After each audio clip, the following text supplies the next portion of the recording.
Baka baka nga ho matapos na ang ano, ang termino ng Vice Presidente sasabihin pa din ni Chis Escudero, "Pinag-aaralan 'no, pag-uusapan po namin." Oh, pero ang bawi naman daw ho ng senador, mga kababayan, o ni Senate President, eh, 'wag daw tayong mag-alala. Kasi daw po sigurado naman na magpo-proceed yung trial. Kailan pa? 2028? Diyos ko po, ginagawa niyo na lang mangmang ang mamamayang Pilipino talaga. Ayan, sabi hindi lang daw nila trabaho yung madaliin ito. Eh kaso sabi ng konstitusyon, kailangan agad-agad. Ano, makikinig lang kayo. Papakinggan nyo yung dalawang panig, tapos saka kayo magja-judge base doon sa napakinggan ninyo. Kung iisipin nyo mga kababayan, ang simple, ako wala akong alam. Ganito ang magiging trabaho ng judge. Wala akong alam dyan sa mga nangyayari. Okay? Wala akong kakampihan sa inyo. May dalawang nag-aaway. Ikaw, sabihin mo, yung side mo sa akin. Ikaw, sabihin mo yung depensa mo sa akin. No? Eh kasi si ganito, ganyan, ayan, inaway niya ako, kinuha niya yung laruan ko, inagaw, basta-basta. Hindi, sa akin kasi yun. Ikaw naman, habang pinapakinggan mo, ina-analyze mo lang yung kanilang mga sinasabi, yung ebidensya nito, yung witness nito, yung saksi nito, at yung depensa nung kabila. Saka ka magbibigay ng iyong saka ka magbibigay ng iyong sagot. Kung ano yung sagot mo. Yan po yung gagawin nila. Pero mga kababayan, mas pinapakita pa nila na wala silang kumbaga, hindi sila handa. Handa yung prosecution, handa yung depensa daw. Daw ha? Sabi ng mga DDS, sabi ni Sara, at sabi daw nung mga 16 na mga lawyer, handa daw parehas.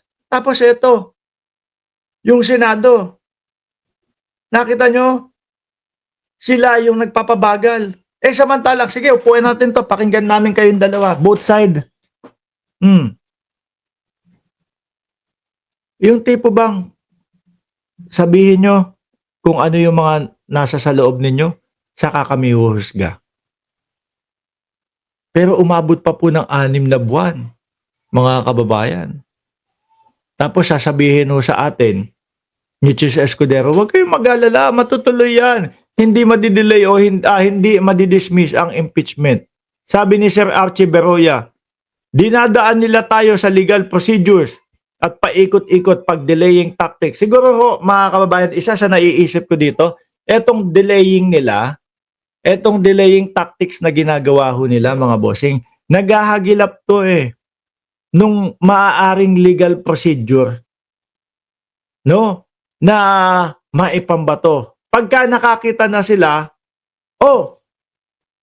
kaya lang hindi talaga pwedeng ituloy yung impeachment kasi base dito sa batas ganito, blah blah blah blah blah blah, wala na.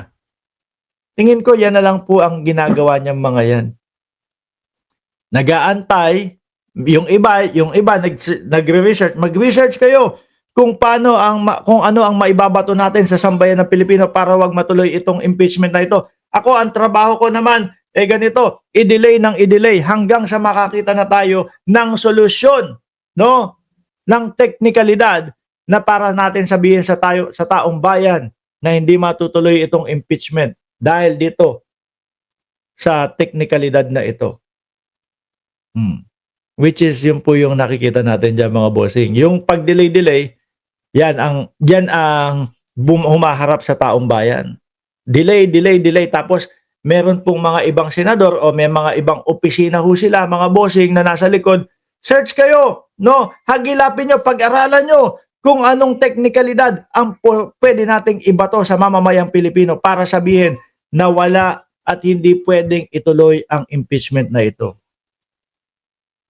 Ganun lang. Kami, taga-delay, kayo, taga-research, pagka nakuha na natin ang tamang timpla, ibato natin sa mamamayang Pilipino. Sorry mga Pilipino, mga taxpayers, hindi matutuloy ang impeachment. Bakit?